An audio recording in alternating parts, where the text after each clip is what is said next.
Terpantas, terkini dan sahih. Bila-bila masa, di mana jua. Berita di jari. Subscribe YouTube Buletin TV3.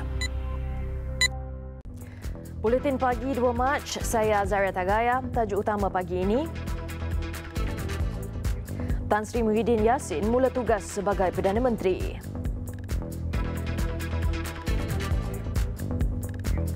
Polis akan panggil penganjur perhimpunan haram di pusat beli belah di Ibu Negara.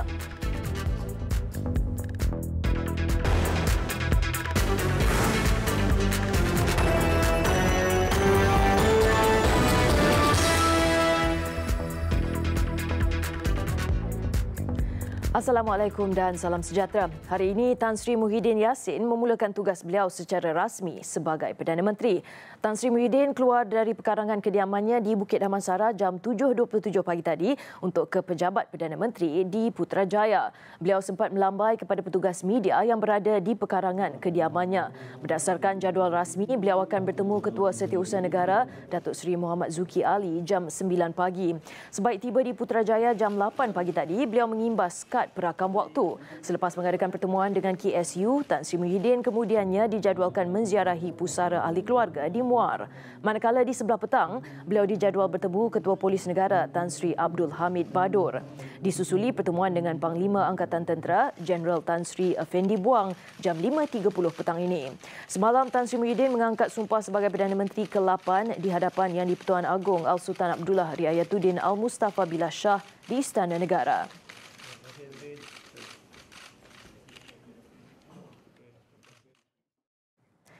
Malam tadi, Tan Sri Muhyiddin menerima panggilan telefon ucapan tahniah daripada Presiden Indonesia Joko Widodo atas pelantikan sebagai Perdana Menteri Malaysia ke-8. Dalam perbualan telefon kira-kira 3 minit antara mereka, Presiden itu memberi jaminan sedia bekerjasama di bawah kepimpinan baru Tan Sri Muhyiddin. Atas nama bangsa Indonesia, saya ingin mengucapkan selamat atas pelantikan yang amat terhormat Bapak Tan Sri Muhyiddin Yassin oleh Yang di-Pertuan Agong sebagai Perdana Menteri Malaysia ke-8. Terima kasih Bapak. Pemerintah Indonesia siap bekerja sama dengan pemerintahan yang amat terhormat Tan Sri Muhyiddin untuk memperkuat hubungan bilateral antara Indonesia dan Malaysia yang sudah terjalin baik selama ini. Joko Widodo atau lebih dikenali sebagai Jokowi turut mendoakan hubungan baik antara kedua-dua negara berterusan dan sentiasa diberkati. Malah pemimpin itu turut mengundang Tan Sri Muhyiddin untuk berkunjung ke negaranya.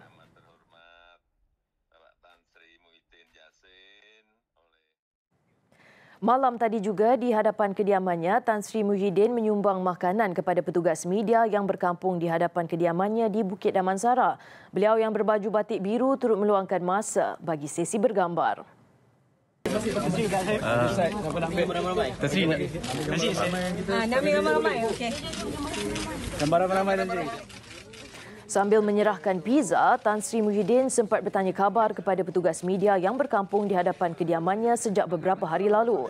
Sebaik saja kembali ke kediamannya kira-kira jam 12 tengah hari semalam, beliau tidak putus-putus menerima kunjungan antaranya daripada pemimpin parti politik dan penyokongnya.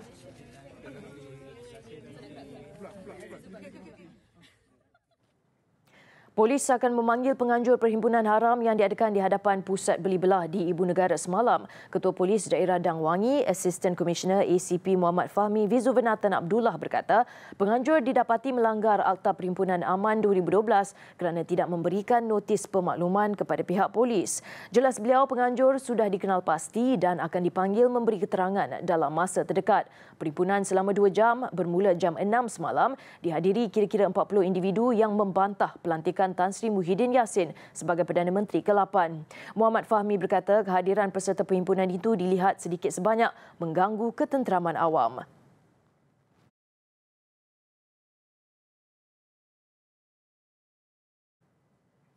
Kerajaan perlu mengutamakan agenda memulihkan ekonomi negara dan memastikan pembangunan seimbang antara Semenanjung Sabah serta Sarawak. Presiden PAS Datuk Seri Abdul Hadi Awang berkata ia adalah antara matlamat utama yang diletakkan dalam pentadbiran kerajaan baru berteraskan kerjasama Perikatan Nasional. Beliau berkata inisiatif lain yang turut digariskan PAS mencakupi usaha merapatkan jurang sosioekonomi antara golongan kaya dan miskin. PAS mengharapkan kerajaan persekutuan mengutamakan agenda memulihkan ekonomi, merapatkan jurang kaya miskin, meningkatkan tahap pendidikan dan pembangunan seimbang di Semenanjung, Sabah dan Sarawak.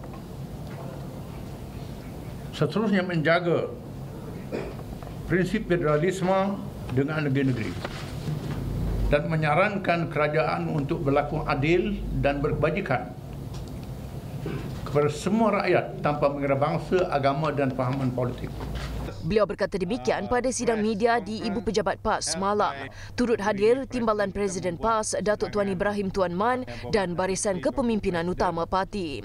Kali pertama menjadi sebahagian daripada kerajaan persekutuan dalam tempoh 46 tahun, Abdul Hadi menegaskan misi utama kini adalah untuk menyelamatkan negara daripada krisis politik yang berpanjangan.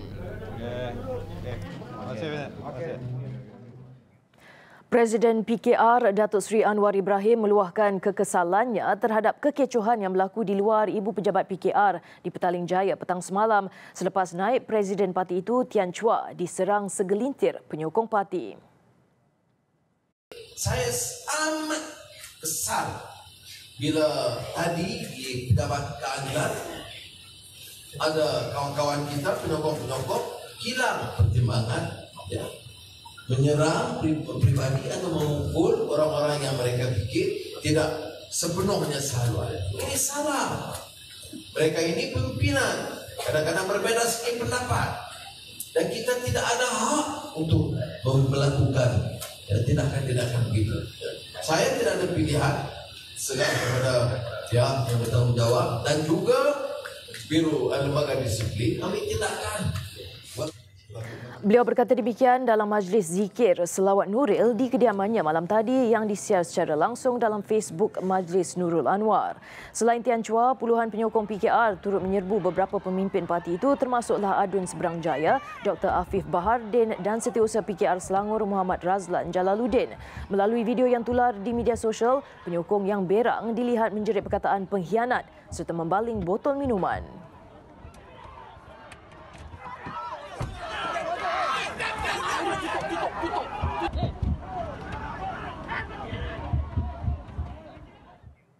Agensi Penguatkuasaan Maritim Malaysia APMM mengerahkan 2 pesawat bombardier CL-415 bagi membantu Jabatan Bomba dan Penyelamat JBPM memadam kebakaran di hutan simpan Kuala Langat Selatan, Banting.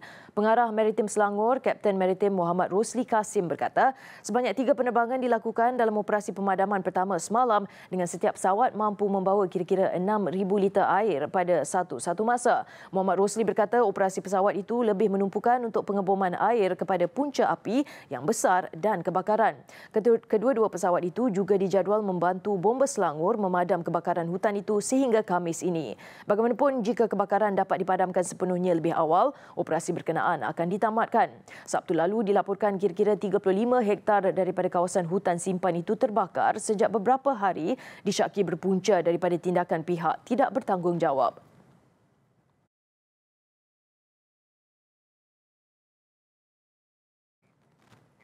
Ini pula kebakaran di Batu Gajah, Ipoh, Perak. Selepas 2 hari bertungkus lumus, kebakaran di tapak pelupusan sampah sanitari daerah itu dipadamkan sepenuhnya petang semalam. Menurut jurucakap JBPM Perak, kebakaran itu membabitkan kawasan seluas 4 hektar yang terbakar kira-kira jam 12.39 tengah hari sejak Jumaat. Dengan kekuatan anggota pelbagai agensi termasuk dari Balai Bomba dan Penyelamat Batu Gajah, Simpang Pulai dan Seri Manjung, kebakaran dipadamkan sepenuhnya jam 3 petang semalam. Operasi turut dijalankan dengan bantuan jentera pengorek kaut milik Majlis Daerah Batu Gajah. Bagaimanapun, tiada mangsa atau kemalangan jiwa dilaporkan dalam kebakaran itu.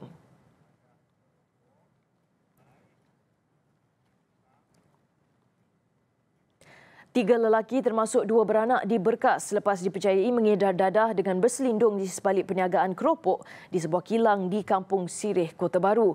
Tangkapan dilakukan jam 12.45 tengah malam Sabtu hasil maklumat dan risikan polis.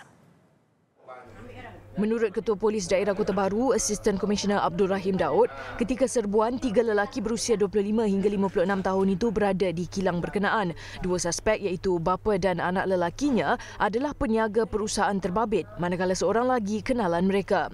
Pemeriksaan lanjut menjumpai kotak berisi anggaran berat kasar 5.2 kg dadah jenis syabu dan 1,750 pil ekstasi seberat 525 gram yang dianggarkan bernilai hampir RM260,000. Dalam bilik, di atas sofa tempat beradanya tiga lelaki berkenaan. Dia ada sofa dalam bilik tu. Jadi kotak ni berada di atas sofa tempat duduk tu. Ketiga lelaki berkenaan. Dia ada dalam bilik tengah berbual dalam bilik. Pihak polis turut menyita sebuah kereta jenis Mercedes-Benz. Kes disiasat mengikut Seksyen 39B Akta Dadah Berbahaya 1952 kerana mengedar dadah. Khazanah Nasional Berhad Khazanah memaklumkan seorang pekerjanya disahkan positif wabak COVID-19. Menerusi satu kenyataan, syarikat itu berkata pekerja berkenaan kini masih menerima rawatan di sebuah hospital kerajaan. Khazanah kini giat bekerjasama dengan pihak berkuasa kesihatan bagi mengambil langkah sewajarnya demi memastikan kesihatan dan keselamatan kaki tangannya terjamin, termasuk mengenal pasti individu yang sudah berhubung dengan kaki tangan berkenaan. Khazanah turut memohon maaf atas sebarang kesulitan yang berlaku ketika langkah pencegahan dilaksanakan. Semalam, Kementerian Kesihatan mengesahkan terdapat 4 kes baru jangkitan virus COVID-19. Ketua Pengarah Kesihatan, Datuk Dr. Nur Hisham Abdullah berkata, dengan penambahan jumlah pesakit baru itu menjadikan 29 kes dilaporkan setakat ini di Malaysia.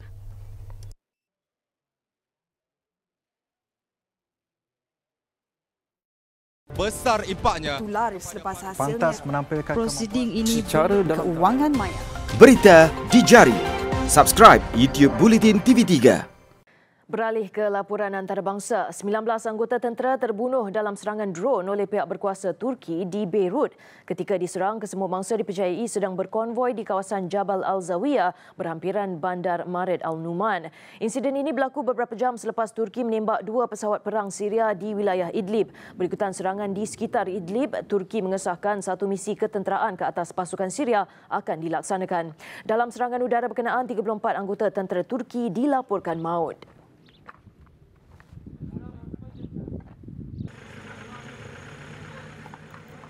Sementara itu, di Baghdad, Iraq, 2 roket Katyusha dilaporkan terhempas di zon hijau awal pagi tadi. Agensi berita Reuters melaporkan roket terhempas di kawasan yang menempatkan bangunan kerajaan dan kedutaan asing. Setakat ini, tiada kematian atau kecederaan disahkan oleh pihak berkuasa Iraq, namun mereka mengesahkan satu peluru berpandu telah mendarat berhampiran kedutaan Amerika Syarikat. Namun, butiran terperinci tidak dinyatakan.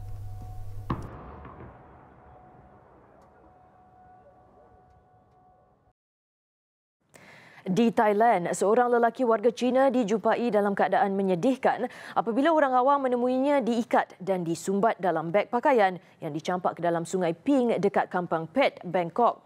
Mayat Wang Jun dijumpai dalam bagasi berkenaan dan polis mencari isterinya Zhu Bing yang dilaporkan masih hilang. Daily Mail melaporkan pihak berkuasa juga mengesyaki Zhu Bing turut disumbat dalam bagasi dan dicampak ke dalam sungai. Pasangan berkenaan dikatakan menyewa 3 buah villa bersama 13 lagi warga Cina dan mereka berkunjung ke Pattaya sebagai pelancong. Kesemua mereka pulang semula ke China. Seorang pemandu mendakwa melihat kejadian berkenaan dan penduduk setempat juga memaklumkan turut mendengar bunyi objek berat dicampak ke dalam sungai. Bedah siasat mengesahkan mangsa mati akibat lemas. Besar impaknya. Laris selepas hasilnya. Pantas menampilkan prosiding ini secara dalam keuangan maya. Berita di jari. Subscribe YouTube Bulletin TV3. Kembali dengan laporan sukan, City mengesahkan kejuaraan ketiga berturut-turut Piala Liga dan kelima dalam 7 musim selepas menewaskan Aston Villa 2-1 di Wembley, sekaligus menghadiahkan trofi ke-8 buat pengendali Pep Guardiola sejak bersama kelab itu pada 2016. City mendahului 2-0 menerusi Sergio Aguero dan Rodrigo Hernandez dalam tempoh 30 minit pertama, manakala gol tunggal Villa hasil jaringan Mbwana Samatta pada minit ke-41. City sukar ditewaskan pada aksi final sepanjang di bawah kendalian Guardiola. Malah mereka mencatat rekod cemerlang dalam semua kejohanan domestik sepanjang 3 musim lalu. Guardiola membimbing City memenangi 2 gelaran Liga Perdana Inggeris, 3 Piala Liga, 1 Piala FA dan 2 perisai komuniti. Hanya di pentas Eropah, City masih belum mampu meraih gelaran.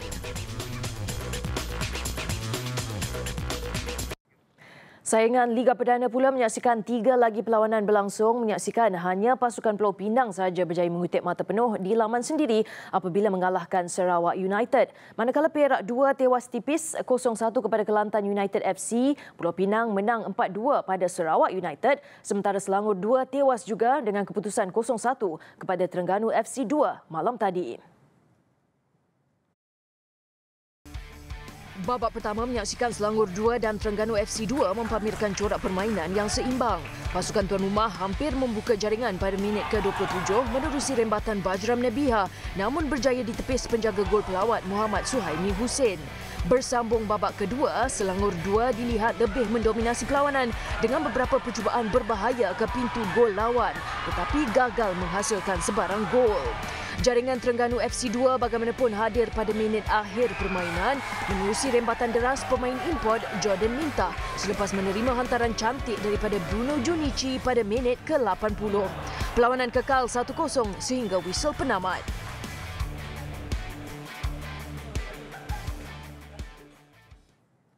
Jaguh berbasikal trek negara Muhammad Azizul Hasni Awang menamatkan cabaran di kejohanan berbasikal trek dunia UCI 2020 apabila memperoleh satu lagi pingat gangsa, kali ini dalam acara pecut individu lelaki awal pagi tadi. Atlet berusia 32 tahun kelahiran Rungun itu menewaskan penyandang pingat gangsa Matthias Rudik dari Poland dalam perlumbaan untuk pingat gangsa di Velodrome Berlin, Jerman, sekaligus meraih penyudah podium selepas 11 tahun. Juara kejohanan dunia Kirin 2017 itu memenangi pingat pertamanya dalam kejohanan dunia itu dengan pingat perak dalam acara pecut edisi 2009 di Prusko, tetapi beliau tidak pernah memenangi sebarang pingat selepas itu. Azizul bermula dengan memecahkan rekod Asia dan kebangsaan dengan catatan 9.548 saat untuk mendapat tempat kelima daripada 34 pelumba dalam pusingan kelayakan. Kejayaan itu turut memadam rekod Asia 9.609 saat yang dilakukan pelumba Jepun Tomohiro Fukaya dan memperbaharui rekod kebangsaannya yang dicipta iaitu 9.760 saat. 2 hari lepas, Azizul memperoleh gangsa dalam acara Kirin.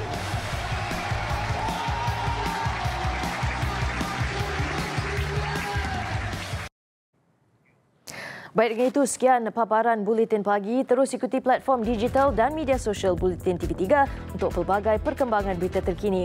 Saya Azaria Tagaya, salam hormat dan Assalamualaikum.